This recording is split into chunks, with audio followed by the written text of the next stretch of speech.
দোকান থেকে আজকে যখন চিকেন কিনে নিয়ে এসেছিলাম, তখন ভাবলাম যে শুধু চিকেন দিয়ে হবে না, তো একটু মেটে নিয়ে যাই। মেটেগুলো নিয়ে আসার পরে আমি ভাবলাম যে ইভিনিং এ কি নিয়ে যাব, কারণ ইভিনিং এ তো আর চিকেন নিয়ে যেতে পারবো না, ভাত যেহেতু আমি খাই না, তো কিছু একটা বানিয়ে নিয়ে যাই টেস্টি।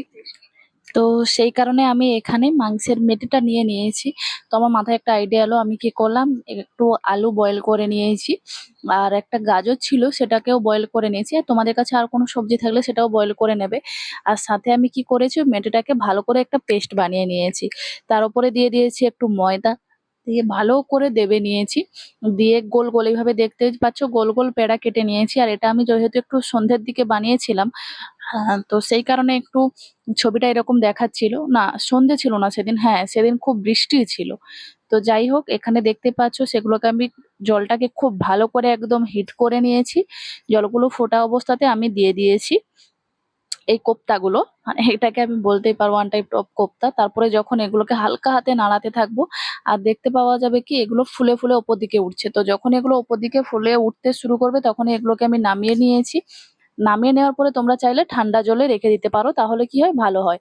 তো আর এখানে দিয়ে দিয়েছি কড়াইতে তেল। কড়াইতে অল্প পরিমাণে তেল দিয়ে দিয়েছি একটু রসুন কুচি আর কাঁচা লঙ্কা কুচি। সাথে দিয়ে দিয়েছি পেঁয়াজ, যেটাকে হালকা কিউব করে কেটেছি একদম অল্প পরিমাণে। তো সেগুলোকে ভালো করে এখানে ভেজে নিয়েছি। ভাজার পরে আমি দিয়ে দিয়েছি আমার মাংসের মেটে দিয়ে বানানো আলু কোপ্তাগুলো।